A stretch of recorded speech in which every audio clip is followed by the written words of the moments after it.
Okay, तो हम लोग अभी शुरू करेंगे स्पाइरल मॉडल।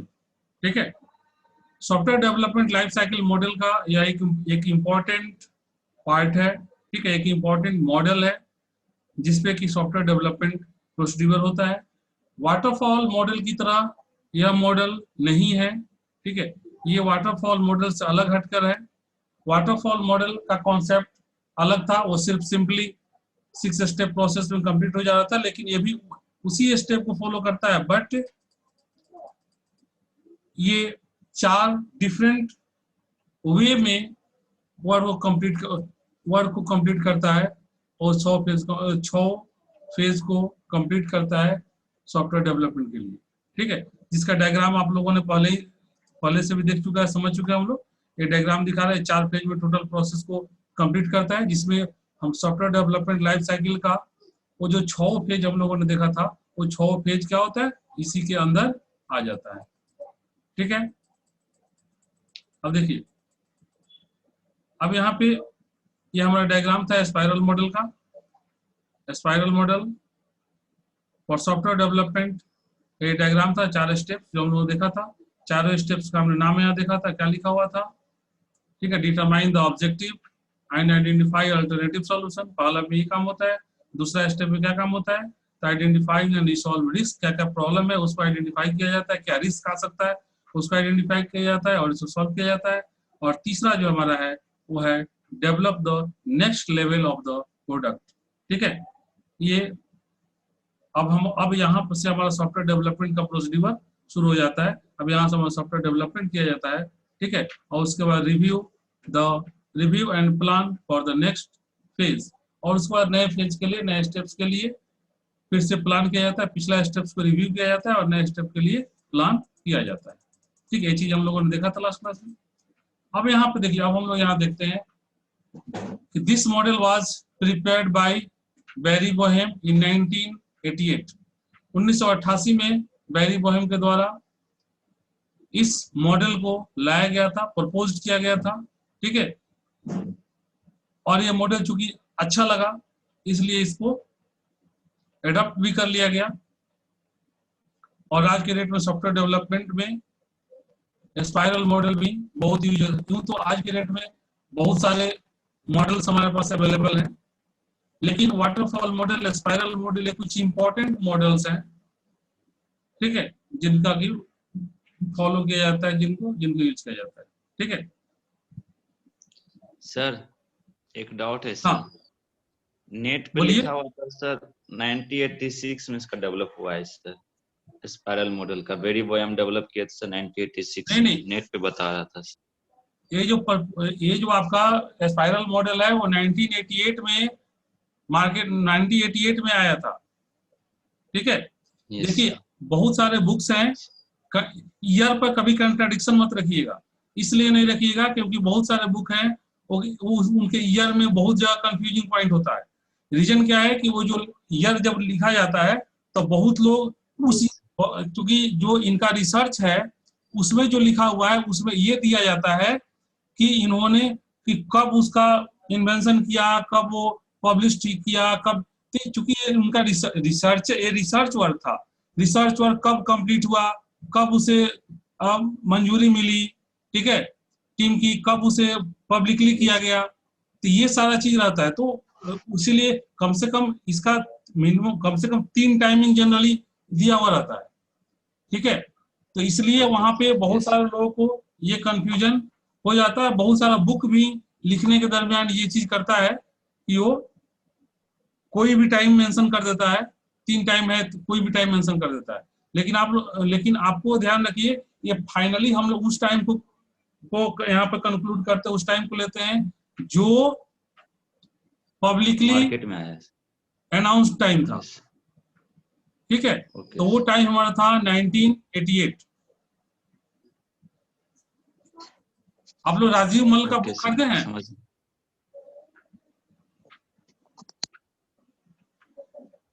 अभी बुक नहीं लिए सर। ठीक है, तो बुक अगर सॉफ्टवेयर का परचेज करना है तो राजीव मल राइटर का नाम है, उसका बुक परचेज कीजिएगा, वो बेस्ट बुक है। Okay okay. राजीव मल, राजीव नहीं, राजीव RAGIV। हाँ सर, राजीव राजीव मल। अब वही उसी बुक को ओके बीटेक वाला सब में फॉलो किया जाता है, बीटेक में वही बुक फॉलो होता है, यहाँ भी वही बुक फॉलो होता है। ठीक है, आगे देखिए। Okay sir, yes. Barry Boehm ने इसे 1988 में प्रपोज किया था। ठीक है, अब कहता है कि इसमें आगे क्या हुआ, इसमें क्या दिया हुआ है, the radical dimension of the model represents the commutative cost. वो लास्ट डे में मैंने बताया था, उसका जो डायमेंशन, जो रेडिकल डायमेंशन है, 4 पार्ट में बांटा है, तो प्रत्येक पार्ट पे उसको कॉस्ट कैलकुलेशन आसान होता है, और प्रत्येक पार्ट का कॉस्ट कैलकुलेट करके, ठीक है, और तब उसके अनुसार उसका इजिली कितना एक्सपेंस आएगा सॉफ्टवेयर को बनाने में, उसे फाइंड आउट कर लिया जाता है। ठीक है, अब देखिए आगे कह रहा है कि the angular dimension represents the progress made in the current cycle और फेज। ठीक है, हमारे ये जो आपका एंगुलर डायमेंशन जो है, मतलब वो जो आप सर्किल यहाँ पे डायग्राम पर देखिए, देखिए ये जो चारों फेज है, देखिए ये जो 4 यहाँ पे स्टेप जो आप देख रहे हैं, 1 2 3 4, ये हमारा कॉस्ट के लिए मेनली हम लोग यूज करते हैं, क्योंकि एक एक पार्ट पर कॉस्ट कैलकुलेट करना आसान होता है, तो कॉस्ट कैलकुलेट होता है। और ये जो आप देख रहे हैं, ये जो रोटेट कर रहा है, ये वाला देख रहा है ना, ये दिख रहा है ना, यहां से जो शुरू हुआ, यस सर, देख रहे हैं रोटेट, हम रोटेट कर रहे हैं, आपको दिख रहा है। Yes sir. ठीक है, तो ये जो रोटेशन है, ये हमारा बताता है कि किस साइकिल में कितना प्रोसेस कंप्लीट हो रहा है, इसी को देता है एंगुलर डायमेंशन।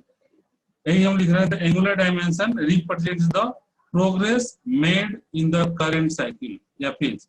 करंट साइकिल है, जो करंट फेज है, इसमें कितना प्रोग्रेस हुआ, कितना काम हो गया, वो उससे हमें पता चलता है कि each phase of A spiral, जो हमारा स्पाइरल मॉडल है, उसका जितना फेज है, ठीक है, फ्रॉम एक्स एक्सिस से क्लॉकवाइज डायरेक्शन में, सॉरी एक्स एक्सिस पे, एक्स एक्सिस से क्लॉकवाइज डायरेक्शन में 360 डिग्री रिप्रेजेंटेशन पे जब जाता है, तो इसका 1 फेज कंप्लीट होता है। ठीक है, आप देखिए, आप फिर वापस डायग्राम पे आते हैं, आप भी समझिए। मैंने आपको क्या बताया था कि इसका ये 6 फेज जो है इसका, वो इसी 4 फेज से होकर गुजरता है। ठीक है, पहले मैंने शुरू में बताया था कि 6 फेज होता है, और वो 6 फेज हर जगह, कोई मॉडल होगा वहां पर 6 फेज इंप्लीमेंटेड होगा। ठीक है, तो अब देखिए यहाँ पर, अब वो 6 फेज इसके 4 फेज से गुजरता है। कैसे गुजरता है, देखिए जैसे पहला फेज आएगा, तो पहला फेज में भी ये चारों काम होगा, ये चारों काम पहला फेज में भी होगा। ठीक है, मतलब पहला जो फेज आएगा, तो पहला फेज में भी ऑब्जेक्टिव डिटरमाइन किया जाएगा और सॉल्यूशन फाइंड आउट किया जाएगा। फिर उसका मतलब फिजिबिलिटी स्टडी, फिर वहां पर भी उसका फिजिबिलिटी स्टडी में क्या क्या प्रॉब्लम आ सकती है, क्या क्या रिस्क है, उसको फाइंड आउट सॉल्व किया जाएगा। ठीक है, और फिर उसके बाद जब वो फाइंड आउट हो गया, वो सॉल्व हो गया, ठीक है, उसके बाद क्या हो गया, अब develop the next level of the product. अब अगला लेवल हमारा क्या होगा, ठीक है, उसको उस पर ध्यान कंसंट्रेट किया जाएगा। ठीक है, और उसके बाद review the plan for the next phase, और अगला फेज के, और चौथा स्टेप में फिर क्या होता है, अगला फेज के लिए प्लान किया जाता है, अगला फेज के लिए प्लान किया जाता है। अब फिर से अब अगला चौथा स्टेप, अगला फेज के लिए प्लान हो गया, फिर से आएगा पहला स्टेप पे, यानी अब स्टेप फेज नंबर हमारा जो 2 है, तब फेज नंबर 2 फिर 4 स्टेप में चलेगा। आ रही बात समझ में? हमने आप लोगों को शुरू में बताया था ना कि ये जो 6 फेज है वो इसी 4 स्टेप से गुजरता है, एकदम मैंने वेरी फर्स्ट क्लास में बताया था स्पाइरल मॉडल में। तो अब वही कॉन्सेप्ट अब यहाँ पर देखिए, मतलब वही चीज अब यहाँ पर इस इम्प्लीमेंट कैसे हो रहा है, तो 6 फेज, यानी कि अगर 6 फेज है और 6 फेज में प्रत्येक फेज का वर्क यहाँ 4 पार्ट में हो रहा है, यानी कि यहाँ पे वो 6 फेज 24 पार्ट में वर्क कर रहा है। ठीक है, यानी पहला फेज के लिए 4 स्टेप। पहला फेज में क्या किया, ऑब्जेक्टिव डिटरमाइन करना और अल्टरनेटिव सॉल्यूशन आइडेंटिफाई करना। उसके बाद सेकेंड स्टेप में उसका जो क्या क्या प्रॉब्लम आ सकता है उसको ठीक कर लेना। तीसरा स्टेप में क्या करना, तीसरा स्टेप में उसको डेवलप कर लेना, मतलब उस फेज को कंप्लीट कर लेना। ठीक है, और नेक्स्ट लेवल पे क्या होगा उसका करना। चौथा स्टेप में जाकर के जो पहला हम लोग जो बनाए, पहला हमने जो फेज कंप्लीट किया उसको रिव्यू कर लिए कि चलिए पहला फेज हमारा कंप्लीट हो गया। ठीक है, इसका आउटपुट ये आ गया, सारा वर्क हो गया। तो अब नेक्स्ट फेज हमारा कौन सा होगा, तो फिजिबिलिटी स्टडी के बाद जैसे हमारा नेक्स्ट फेज आएगा रिक्वायरमेंट एनालिसिस एंड स्पेसिफिकेशन, तो रिक्वायरमेंट एनालिसिस एंड स्पेसिफिकेशन पर कंसंट्रेशन शुरू। ठीक है, तो अब उसके बाद फिर से अगेन अब पहला स्टेप हो जाएगा, फिर से रिक्वायरमेंट एनालिसिस स्पेसिफिकेशन में क्या क्या ऑब्जेक्टिव है उसको आइडेंटिफाई करेगा। ठीक है, उसका ऑब्जेक्टिव को आइडेंटिफाई करेगा और उसका अल्टरनेटिव सॉल्यूशन क्या होगा उसको फाइंड आउट करेगा। अब फिर उसमें क्या क्या रिस्क आ सकता है, दूसरा स्टेप में उसके रिस्क को आइडेंटिफाई करेगा। फिर तीसरा स्टेप में जाएगा तो अब उसको कंप्लीट कर लेगा और नेक्स्ट लेवल के लिए जाएगा। और चौथा स्टेप में जाकर के जो पिछला स्टेप में जो बनाया उसको रिव्यू कर लेगा, उसका आउटपुट कर लेगा और फिर से नेक्स्ट लेवल में इंसर्ट कर जाएगा। जो हमारा कौन सा है, तीसरा स्टेप कौन सा है, डिजाइन, वहां पे चला जाएगा। Yes, बोलिए, sir. ये जो मैंने बताया उसमें यस सर। किसी को कोई कंफ्यूजन लग रहा है तो पूछ लो फिर से। अभी जो मैंने बताया उसमें किसी को कोई कंफ्यूजन लग रहा है तो फिर से पूछ लो, रिव्यू कर दे फिर से। यस सर, एक बार फिर से। देखिए एक चीज, 360 डिग्री यहाँ दिख रहा है ना, यहाँ दिख रहा है x axis, yes sir, x axis, yes x axis clockwise direction,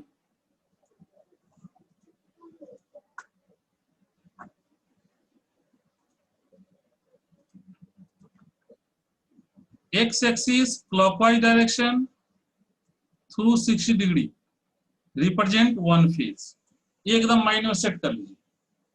ठीक है, प्रत्येक लूप में स्पाइरल मॉडल का प्रत्येक लूप, जो प्रत्येक लूप में आपका चारों फेज आ रहा था, सॉरी प्रत्येक फेज में आपका चारों स्टेप्स आ रहा था स्पाइरल मॉडल का। ठीक है, तो वही कह रहा है कि एक्स एक्सिस से शुरू होगा। अब क्लॉकवाइज आप समझ रहे हैं ना, क्लॉकवाइज मतलब क्या होता है, राइट साइड की तरफ रोटेट करेगा। एक्स एक्सिस से शुरू होगा, क्लॉकवाइज डायरेक्शन रोटेट करेगा और 360 डिग्री का मतलब क्या होता है, मतलब जहां से चला था वापस वहीं आ जाएगा, नहीं ना। Yes, sir. Yes, one complete loop sir. हाँ, यही ना हुआ हमारा 360 डिग्री। 360 यस डिग्री का सर, मतलब क्या वन हुआ, कंप्लीट साइकिल। एक कंप्लीट साइकिल। जहाँ से शुरू किया था वहीं स्टॉप हो जाता है। तो देखिए यहाँ पर वही काम हो रहा है। देखिए यहाँ पर देखिए, जैसे ये आपका एक्स एक्सिस है, तो यहाँ से क्लॉकवाइज डायरेक्शन मतलब ऐसे आएगा, ऐसे शुरू किया तो यहाँ तक आया तो पहला पेज कंप्लीट, यहाँ से आगे बढ़ा दूसरा पेज कंप्लीट, यहाँ से आगे बढ़ा तीसरा पेज कंप्लीट, यहाँ से आगे फिर देखिए वापस इसी लाइन पे आ गया ना, यहाँ इसी यही लाइन है ना। तो जब वापस इसी लाइन पे आ गया तो हमारा चौथा पेज कंप्लीट, मतलब ये चारों स्टेप्स कंप्लीट। तो पहला फेज कंप्लीट, ये चारों स्टेप कंप्लीट मतलब पहला फेज कंप्लीट। ठीक है, अब यहाँ से अगेन देखिए अब फिर से शुरू करेगा दूसरा स्टेप्स के लिए। अब दूसरा फेज के लिए फिर पहला स्टेप, दूसरा स्टेप, तीसरा स्टेप, चौथा स्टेप। ठीक है, फिर यहाँ से तीसरा स्टेप के लिए शुरू होगा, देख रहे हैं, फिर चौथा स्टेप के लिए शुरू होगा, फिर पांचवा स्टेप के लिए शुरू होगा, फिर छठा स्टेप के लिए शुरू होगा। ऐसे नहीं जाएगा, क्योंकि हम लोग ये इतना अगर दिखाएंगे तो बड़ी लंबा चौड़ा और बहुत ही देखने में डायग्राम खराब लगेगा। आगे बात समझ में ना, इसलिए हम लोग क्या करते हैं यहाँ पे दो तीन बार रोटेशन दिखाकर छोड़ देते हैं, ताकि हमें पता चले। हमें मेरा कॉन्सेप्ट यहाँ से हमें केवल डायग्राम के थ्रू क्या देखना है, केवल कॉन्सेप्ट देखना है कैसे काम हो रहा है, तो हमें यहाँ दिख जाएगा। ठीक है, ठीक है, तो ये बहुत इंपॉर्टेंट है स्पाइरल मॉडल आपके एग्जाम में भी हमेशा आता है। वाटरफॉल मॉडल, स्पाइरल मॉडल, समझ लीजिए इन दोनों में से एक क्वेश्चन आना ही आना है आपके एग्जाम में, क्योंकि आपके सिलेबस से मेनली यही दोनों है। ठीक है, इसके अलावा हम लोग एक्स्ट्रा एक दो और पढ़ेंगे, ठीक है, लेकिन आपके सिलेबस में मेन यही दोनों है। कुछ एक्स्ट्रा जैसे एक्स्ट्रा भी है, ठीक है, जैसे प्रोटोटाइप मॉडल, ये सब भी एग्जाम में पूछ दिया जाता है कभी कभी, सिलेबस में मेंशन नहीं है बट पूछ दिया जाता है, तो वो सब भी हम लोग पढ़ेंगे, ठीक है। लेकिन मेन ये दोनों में से एक एग्जाम आना ही आना है, ठीक है। तो देखिए अब क्या कर रहे हैं यहाँ पे, each phase in the model is split into 4 sector और क्वाड्रेंट और टास्क रीजन। बात समझ में आ गई? वहीं से मैंने बोल रहा था ना अभी, जो प्रत्येक फेज है आपका क्या है, 4 सेक्टर में डिवाइडेड है, या हम लोग कहें कि क्वाड्रेंट में डिवाइडेड है, या कहें कि 4 टास्क रीजन में डिवाइडेड है। उसको हम टास्क रीजन भी बोलते हैं या क्वाड्रेंट भी बोलेंगे, और सर्किल है तो 4 पार्ट में बांटेंगे तो एक पार्ट 4 क्वाड्रेंट हो गया, ठीक है, या 4 सेक्टर भी बोल सकते हैं। वो तो तीनों ही चीज इसको बोलते हैं हम लोग, ठीक है। उसके बाद देखिए अब कह रहा है द फर्स्ट क्वाड्रेंट आइडेंटिफाई, तो वही चीज आ गया फिर से जो मैंने आपको बता दिया। First quadrant identify the objective of the phase and the alternative solution possible for the phase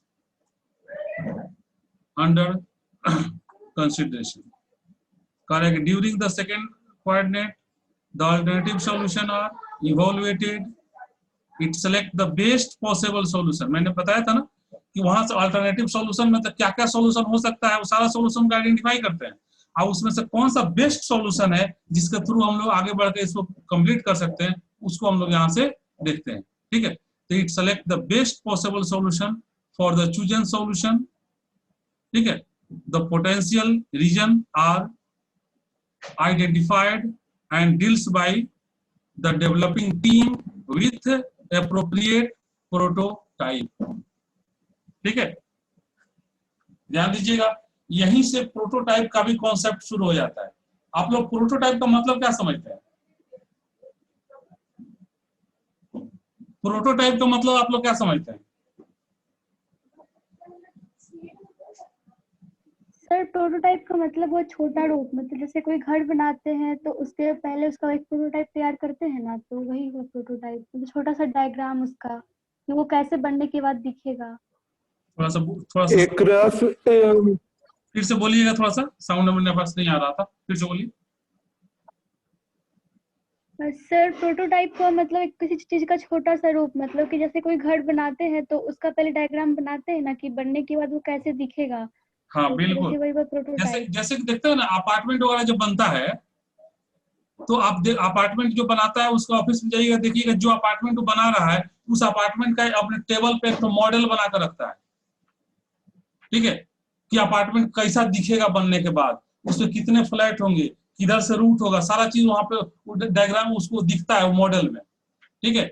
जैसे कि देखो ना, इस तरह समझो, हम लोग कार जब यूज करते हैं ना, तो कार कंपनी जब बनाना शुरू की होगी उसके पहले जैसे बच्चा वाला जो कार है ना, लेकिन अंतर इतना ही है ना, सिंपली कवर कर दिया गया, बच्चा को दे दिया गया।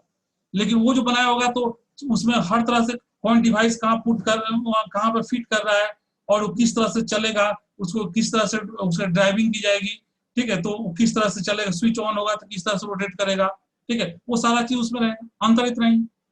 बहुत बार होता है कि बहुत सारा वर्क प्रोटोटाइप मॉडल से ही हो जाता है, ठीक है। खैर प्रोटोटाइप मॉडल में आएंगे तो वहां डिस्कस करेंगे, बस यहाँ केवल शॉर्ट में हम लोग को जानना था। तो स्टेप 2 में हमने क्या देखा,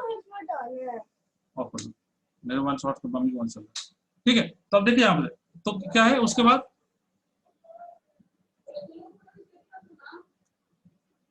तो आपने यहाँ पर देख लिया बेस्ट पॉसिबल सॉल्यूशन को आइडेंटिफाई करते हैं, ठीक है, और उसमें हम लोग आगे बढ़ जाते हैं, ठीक है। उसको डेवलपिंग टीम के द्वारा आइडेंटिफाई किया जाता है, और उसका एक अप्रोक्सीमेट उसका एक प्रोटोटाइप टाइप का एक क्रिएट किया जाता है, और उसके बाद फिर उसको डिटेल में उसको डिस्क्राइब कर दिया जाता है। फिर स्टेप 3 में क्या कहता है, देखिए स्टेप 3 में वही जो था, क्या था स्टेप 3 में, alternative duration, Alternative during the third coordinate consist of developing and verifying the next level of the product. ठीक है, developing and verifying the next level of the product. ठीक है, activities during fourth coordinate concern reviewing the result. मैंने बताया था just आपको कि third तक जो काम होगा वो फोर्थ में क्या करेगा, उसको रिव्यू कर लिया जाएगा और नेक्स्ट उसके बाद नेक्स्ट फेज के लिए प्रोसीड किया जाएगा. During fourth coordinate concern reviewing the result of the stage traversed so far with the customer and planning the next iteration along the spiral. मतलब नेक्स्ट फेज के लिए प्लानिंग यहां से शुरू हो जाता है. ठीक है, उसके बाद कहता है, ठीक है, कि in the spiral model risk are resolve for back phase and the software is ready for developing for the next phase or stage. ठीक है, to develop the software spiral model is also adopted the waterfall model. मैंने शुरू में बताया था आपको, ये भी क्या करता है, वाटरफॉल मॉडल को कोई अडॉप्ट करता है.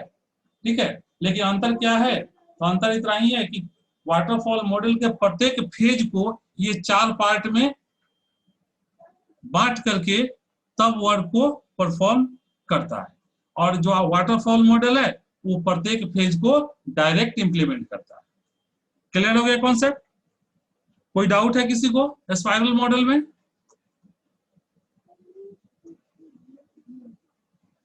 No sir. ठीक है, तो स्पाइरल मॉडल में किसी कोई डाउट नहीं है?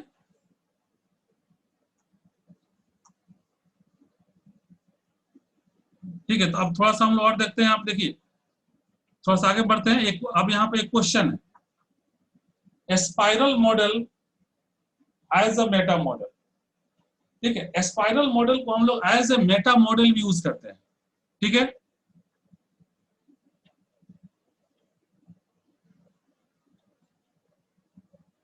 वाटरफॉल मॉडल को हम लोग एज ए मेटा मॉडल कैसे यूज करते हैं, तो देखिए यहाँ पे एकदम क्लियरली आप यहाँ देखिए लिखा हुआ है, the spiral model can review as a meta model.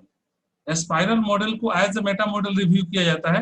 क्यों? सिंस इट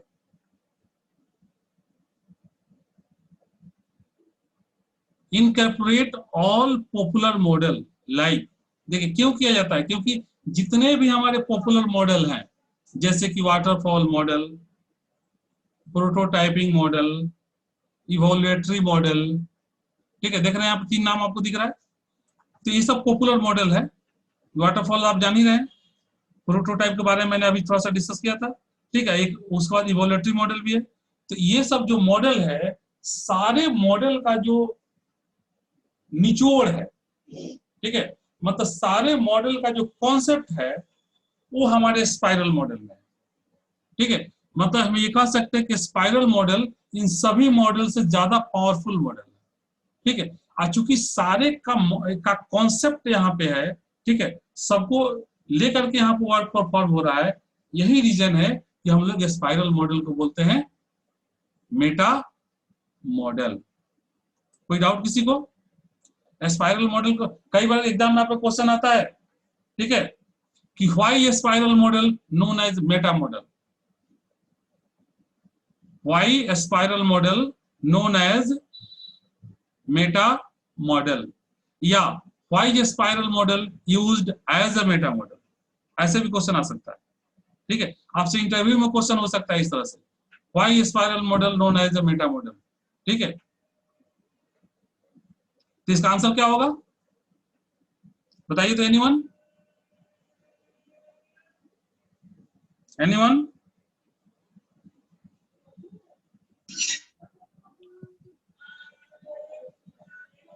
कोई नहीं? अभी बताया ना मैंने, स्पाइरल मॉडल को हम लोग एज ए मेटा मॉडल क्यों यूज करते हैं? स्पाइरल मॉडल को हम लोग एज अ मेटा मॉडल इसलिए यूज करते हैं क्योंकि ये जितने भी हमारे पॉपुलर मॉडल हैं, जैसे waterfall model, prototype model, evolutionary model, ये सभी का क्या है, एक सभी का कॉन्सेप्ट जो है वो स्पाइरल मॉडल में है। मतलब कह सकते हैं कि ये सभी का एक समरी जो फॉर्मेट है वो भी स्पाइरल मॉडल से जुड़ा हुआ है। ठीक है, और स्पाइरल मॉडल में ये तीनों ही मॉडल, ठीक है, यानी ऑल परफॉर्मेंस मॉडल कह सकते हैं, का कॉन्सेप्ट है। इसलिए स्पाइरल मॉडल को हम लोग एज अ मेटा मॉडल, क्योंकि स्पाइरल मॉडल के कॉन्सेप्ट के आधार पर हम लोग वाटरफॉल मॉडल को भी आइडेंटिफाई कर सकते हैं, प्रोटोटाइप मॉडल को भी आइडेंटिफाई कर सकते हैं और इवोल्यूटरी मॉडल को भी आइडेंटिफाई कर सकते हैं। ठीक है, वाटरफॉल मॉडल का कैसे कर सकते हैं, आपने देख लिया कि 6 जो फेज था वो भी यहाँ यूज हुआ, तो वही 6 फेज वाटरफॉल मॉडल का था डायरेक्टली। यहाँ पर वो 6 फेज यूज हो रहा है लेकिन डिफरेंट डिफरेंट पार्ट ब्रेक करके हो रहा है। ठीक है, तो वहां डायरेक्ट यूज हुआ तो वो डायरेक्टली आ गया। फिर प्रोटोटाइप मॉडल का भी कॉन्सेप्ट आपने यहाँ पर देख लिया, क्योंकि आपने यहाँ पर जस्ट अभी देखा क्या कि इसमें प्रत्येक फेज के जब आप तीसरा स्टेप में जा रहा था क्या कर रहा था, एक उसका एक मॉडल एक आपका प्रोटोटाइप मॉडल बना ले रहा था, तब उसके आधार पे फिर चौथा में जाकर उसको रिव्यू कर रहा था, तब फिर से नेक्स्ट फेज के लिए प्रोड्यूस कर रहा था। ठीक है, और चौथा में क्या कर रहा था, तो चौथा में रिव्यू कर रहा था। रिव्यू का मतलब क्या हो गया, रिव्यू करने का मतलब क्या होता है जी, कुछ बताएगा हमको? रिव्यू करने का मीनिंग क्या होता है, एनीवन टेल मी? एक काम को दोबारा करना। नहीं, रिव्यू करने का मतलब दोबारा करना होता है। सर चेक करता है सर कि कुछ छोटा कुछ गलत उलट तो नहीं हुआ है, मतलब उसको इवोल्युएट छोटा करना, होता तो जांच नहीं है करना। पिछले वाले जो। मतलब क्या हुआ, उसको इवोल्युएट करना, जांच करना, उसको चेक करना कहीं इसमें गलती तो नहीं है। आगे बात समझ में ना? तो रिव्यू का मतलब होता है, तो हमने यस सर। चौथा फेज भी क्या होता है, रिव्यू होता है। तो रिव्यू का मतलब होता है उसको इवोल्युएट करना, जांच करना, चेक करना। ठीक है, रिव्यू करना। ठीक है, यही चीज। तो देखिए ये तीनों इंप्लीमेंट हो गया कि नहीं हो गया स्पाइरल मॉडल में? हो गया ना? इसीलिए इसको हम बोलते हैं ये spiral model as a meta model use किया जाता है। ठीक है, या स्पाइरल मॉडल को हम लोग मेटा मॉडल भी कहते हैं। ठीक है, एक बार फिर से एवोल्यूशनरी मॉडल के बारे में थोड़ा सा बताइएगा। जहां इवोल्यूटरी मॉडल के बारे में हम लोग आगे पढ़ना है। फिर इवोल्यूटरी मॉडल मतलब जांच करना। इवोल्यूशन का मतलब क्या होता है, जांच करना। इवोल्यूशन से बना है इवोल्यूटरी, और इवोल्यूशन का मतलब क्या होता है, जांच करना, चेक करना, रिव्यू करना। ठीक है, समझ में आ गया अब? Yes sir. ठीक है, फिर हम लोग उस मॉडल के बारे में डिटेल आगे पढ़ेंगे, फिर वहां पे आएगा डिटेल मॉडल। ठीक है, अभी हम लोग प्रोटोटाइप, इवोल्यूटरी, इंक्रीमेंटल मॉडल वो सब अभी आगे है, देखेंगे। ठीक है, तो देखिए अब यहाँ पे आप देखिए आगे क्या लिखा हुआ, the first circle around the spiral represents the concept development phase.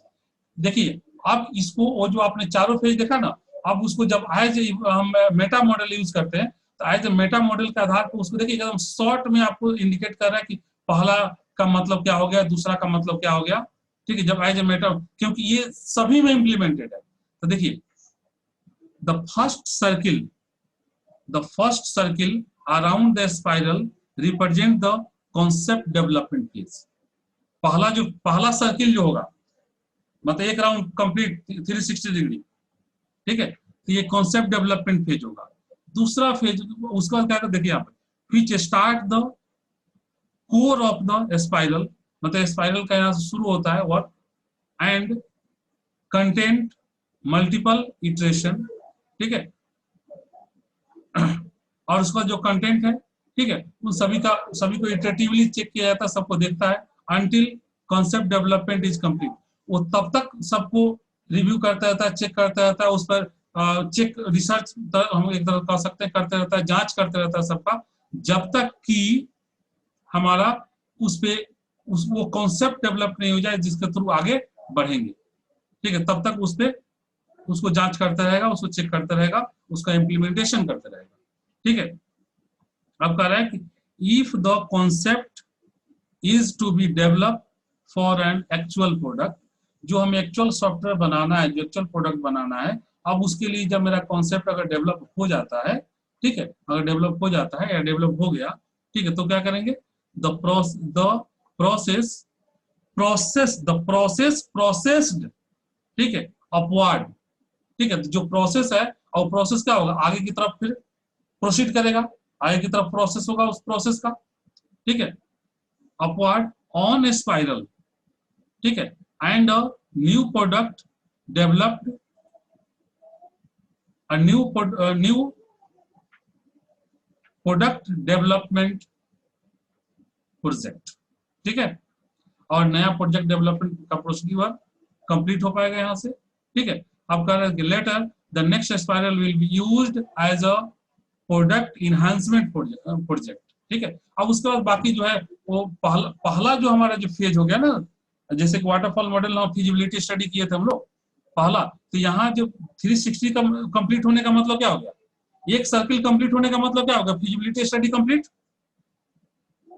यहाँ अगर हम बोल रहे हैं कि एक सर्किल कंप्लीट हो गया, अगर हम लोग यहाँ बोल रहे हैं कि एक सर्किल कंप्लीट हो गया, मतलब यहाँ से चला और यहाँ से होते हुए वापस यहाँ, तो मतलब कि 360 डिग्री मूव कर गया, इसका मतलब क्या, एक फेज कंप्लीट हो गया, नहीं ना हुआ? Yes sir.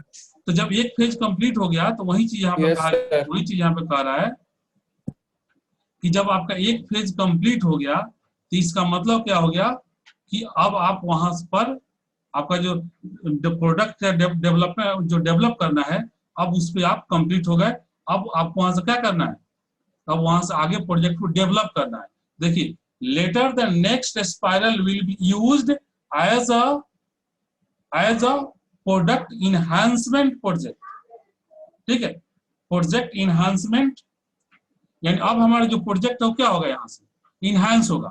मैंने पहला में डिसाइड हो गया या सब चीज ओके है, तब आगे बढ़ेगा, तो आगे बढ़ेगा तो क्या करेगा, उसको और डेवलप करेगा ना, तो जहां तक बना हुआ अब उससे आगे बढ़ेगा, आगे बढ़ेगा मतलब क्या, इनहांसमेंट हुआ उसमें। ठीक है, इनहांसमेंट का मतलब होता है कि उसमें कंटिन्यूअसली उसमें डेवलपमेंट प्रोसीड्यूर होना। ठीक है, इनहांस उसी को बोलते हैं इनहांस करना। अब कह रहा है कि देखिए, this process can remain operative until the software is review और complete।